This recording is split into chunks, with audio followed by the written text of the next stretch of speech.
Mariners win 5-2. They take the first of the 3-game series against the Arizona Diamondbacks. I believe they've won 3 straight, and they've improved to 53-50 on the year. An easy one to talk about how it happened. Mariners get 4 in the first. Big Dumper doubles to left. That scores 2. Tom Murphy doubles to center. That scores 2. That makes it 4-0. Absolutely nothing happens offensively anywhere from inning 2 to 7, but seventh inning has a few things happen. Eugenio Suarez dumps in a single to center, 5-0 Mariners. Bottom of the 7th, Matt Brash throws a wild pitch that scores 2. Of course, one of them coming on an air by Big Dumper. 5-2, nothing in the 8th, nothing in the 9th. Arizona does not look very good. I'm just going to say that to start. This was a team that looked, and we talked about it on Wednesday, that this was a team that got off to a really nice start, really nice middle, especially, actually, but has been just atrocious since the All-Star break, and it's a nice time to be playing them, for sure. I want to say this real quick. I really hope Arizona is aggressive at the deadline. I know they're not playing well. I know they're ahead of schedule. Go get something. Go get something. You're in prime position. None of those teams of the NL wild card race are perfect by any stretch of the imagination. It's kind of obvious they're in the wild card spot and not leading their divisions. But, there's obviously cases where wild card teams could be really, really good. Not this year. No, not in the National League. All of those teams are very catchable. Heck, they've got a good shot at that 4 spot. The 4 spot gets to play home games. So I hope Arizona's aggressive. That being said, they stink right now. Nice time to play them. But it's another nice win. And outside of that gosh dang Detroit series and 1 game against the Twins at home and 1 game against the Twins on the road, they've looked pretty darn good for a while now, folks. It's just a shame that they've got off to such a mediocre start and had so much mediocre baseball in the middle as well, that they're in the position that they are. But it could be worse, folks. It could be a lot worse. Some negatives. Brash struggled. No question about it. Certainly, one of those runs shouldn't have happened. Rowley's got to make a better throw. And wouldn't have got the guy, I think, anyway. But very, very wild early on. I want to give Brash credit, though, because he didn't fall apart. He gives up the wild pitch. He gives up the walk. He gives up a hit. Then he gets the next 2 hitters out. Good hitters. So I was impressed with that. Look, I'll be honest, too. I'm a Brash apologist. I think that I'm so impressed by his stuff and was so annoyed with some people's takes because he was getting blooped to death that I'll defend him a little bit more. That's the biggest negative from this game, though, was that Brash, this is the issue, is that he's got to throw more consistent strikes. He has a chance in the long term to be an absolutely dominant reliever. Don't think he can be a starter, as we've talked about ad nauseum, but definitely has a chance to be a really good relief pitcher. He's a pretty darn good relief pitcher now. Just needs to show more consistency with that command. And by consistency, I mean just show better command. I did not think this was the best Logan Gilbert start I've ever seen. I think he got bailed out quite a bit by himself, though. Like, he made some key pitches, like here. A line of 6 1/3 innings of 2 runs with no walks and 5 strikeouts. You'll take it. And both runs score after he leaves the game. But he wasn't great. Like, his command wasn't perfect. He caught a lot of the plate. There were some singles that should have been doubles here. There were moments where you saw the frustrating version of Gilbert, but there were moments of really good too. You'll take this. It's great to see that he was able to work around that stuff. Awful lot of trade rumors involving Logan Gilbert, and I get asked an awful lot. What would it take for you to move him? I don't know. I'll say this. You take a look at what pitchers are getting on the market, you can get an awful lot for Logan Gilbert. I am not suggesting trading Logan Gilbert, by the way. Do I understand that why he's on the market? Yes. And do I think that in a bigger deal, I think Logan Gilbert might make some sense as a trade? Probably. I would really prefer to do something like that in the offseason. Am I going to do this? Why not? Let's say Logan Gilbert could help go get you a Juan Soto. Sure, I'm okay with that. Let's say Logan Gilbert could get you a Jordan Walker. Yeah, I think I would do that too. I'm not moving Logan Gilbert for a Tyler O'Neill. I'm not moving Logan Gilbert for a Dylan Carlson. I'm not moving Logan Gilbert for prospects. They'd have to be elite prospects. Like if you want to say, hey, we'll give you Jackson Holiday or Colton Cowser or someone of that ilk for Logan Gilbert. And obviously, Holiday a higher tier than Cowser. All due respect to Cowser. I know he struggled in the majors. There's a very bright future for that man. Yeah, if you're going to give me an elite top 10 prospect and something that could help this year, sure. It's going to take something like that for me to move him, though. And based on the fact that Lance Lynn is getting a strong prospect, I know he's not ranked high on a lot of lists, but that's a arm that I also struggle to pronounce the name of, so we'll just skip it. But that's a dude who has 4+ pitches and has missed bats at an elite level for a guy who has an ERA above 6. I know it's a flawed. I know it's a flawed stat ERA. And he struck out a lot of batters, but Lance Lynn is not an elite option anymore. You got a really good prospect for him. Yeah, I'd be. And Lucas Giolito got a top 50 prospect with a reliever as well, but you could get a lot for Logan Gilbert. Anyway, I know we shouldn't be talking about that now, but I know it was on your mind. So I brought it up.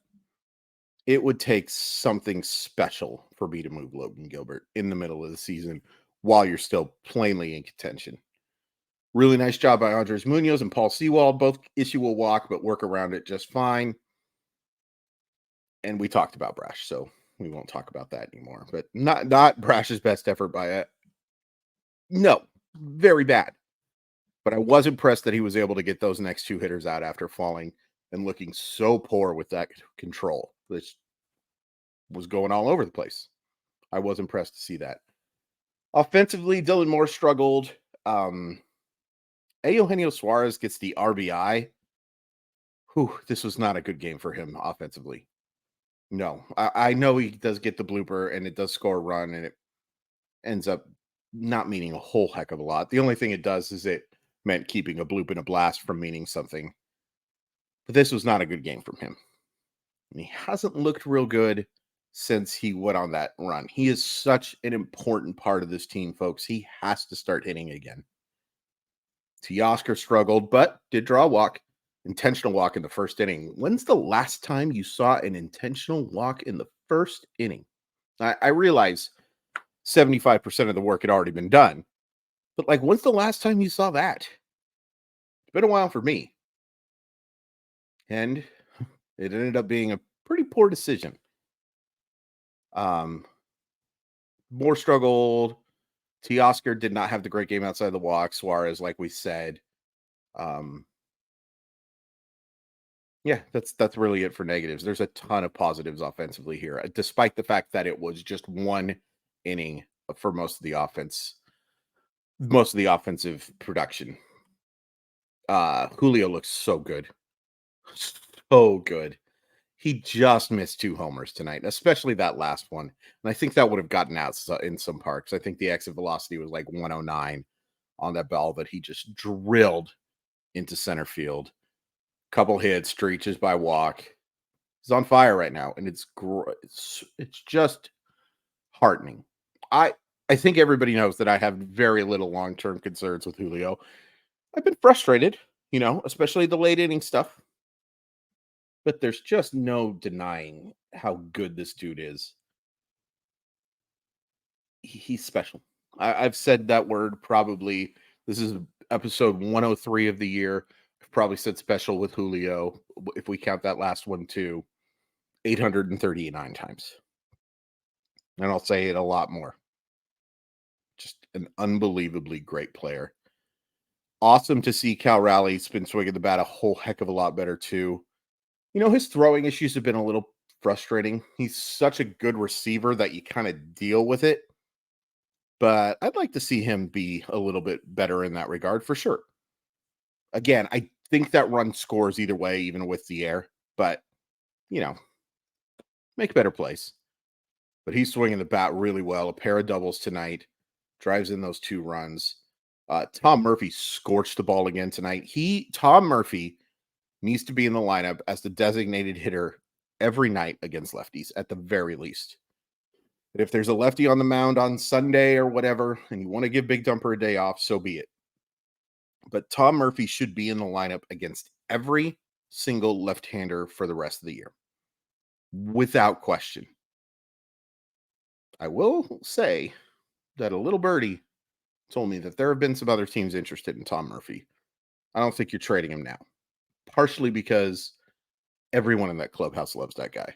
Raleigh and Murphy, you know, do they combine to be the best catcher in baseball? And I'm sorry, I'm asking myself so many questions again. No. Do they combine to be a really good unit? I say right after I apologize for asking myself questions. Yeah. And the other thing is, they really help that clubhouse. They're extremely popular. And I will never, ever in my life underestimate the importance of clubhouse stuff ever again after what happened in 2021 and how much it helped in 2022. Never again. It's really important. And I don't think they're willing to break that up. I also think that's one of the reasons Ty France is here. Popular guy. This group of dudes like each other an awful lot. And it's nice to see Ty France get a couple hits tonight. Be really nice to get him going. Just lengthen that lineup. Especially, you know what? Leave him in that 7th spot, even if he gets going. He shouldn't be hitting 3rd or 4th on a playoff team. Now, either should Eugenio Suarez at this point. But I like France in the bottom of that lineup. I like him a lot more than hitting 2nd or 3rd, I'll tell you that much. There's just not enough hard contact, but really nice to see him get a couple of hits. Middle of that lineup, that 5, 6, 7 spots was really good tonight. It's great to see. They need it. 53-50. This is the first time they've been 3 games over 500 since May 28th. Exactly 2 months. That's crazy. There's been a lot of fluctuation in between. So far this year, they've been as high as 3 games over 500, and they've been as low as 4 games under 500 when they were 38-42, I believe. And a whole lot of 1 game over and 1 game under and 500 in between. But they look really good right now. And I'm pumped. I'm excited. I'm excited for how well this team is playing at the right time. I'm also disappointed with how bad they looked earlier in the year. Because, man, if you can just play a little better over, especially that stretch, it's not worth it. You know it. They could be in a really good position right now, not just for a wild card spot, for winning the division too. But they're not. And I'm basically ruling the division out. I'm basically ruling that 4th wild card spot out. But they got a chance to get one of the last 2. And they've got a lot of teams ahead of them to play. After this Arizona series, you have 3 huge games against the Boston Red Sox, who are direct competition, maybe number 1 right now. It's right there in front of you. Right there in front of you. So encouraging to see Julio playing like this. I keep going back to it. I mean, he is just stinging the baseball and looks so much more comfortable and confident. And we started seeing this from him last year around this point too. And there have been good moments this year, folks. Plenty of them. There's just been some real clunkers too. And a lot of bad luck. You do not have a hard hit percentage like that without some bad luck. But man, him and Raleigh getting hot right now at this point is, I don't think you can overstate it. I do not think you can overstate it. And then having a guy like Murphy to just murder left-handed pitching is so nice to see. Big, big start to the series. Great road trip so far. Taken 3 of 4. And tomorrow you got a really interesting pitching matchup. You have got Brian Wu against Brandon Pfaadt. Now, Brandon Pfaadt has mostly been bad so far, but he is widely considered one of the better pitching prospects in baseball, including me. I am one of those people who likes him a lot. And he ended up giving up 3 runs in his last start, but he had 5 shutout innings against Cincinnati until he gave up back-to-back homers in the 6th. He's talented. He looked a lot better in that start than he did in his previous outings. This won't be easy, I don't think. He does have a tendency to give up the long ball. Wouldn't be shocked if we saw Mr. Rodriguez take that guy deep. Or Mr. Suarez or anybody. Really anybody but Wong and Caballero are capable of hitting dingers, with all due respect to them. And hey, Colton Wong had a pretty big dinger not that long ago. Let's not talk about that game ever again, because it made me very mad and very sad. And this game made me very happy. And it would make me very happy, perfect segue, if you guys would hit like and hit subscribe on this. So close to 600. I'd love to have 600 subscribers by the end of the month. 18 more. Let's do it.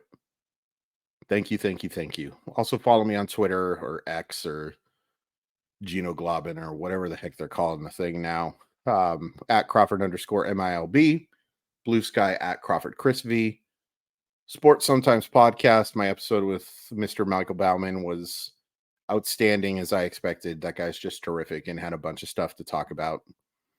It's fun to have a person with multiple interests on those shows, because it makes it a lot of fun. And then, of course, the RotoWire Fantasy Baseball podcast will be live Saturday and Sunday. I'm actually doing a solo show on Sunday, so if you guys would come out for that one, I'd really appreciate it. It'll be right around noon Pacific. The vibes are good. They look good. Can they keep it up? Are they going to make this team better?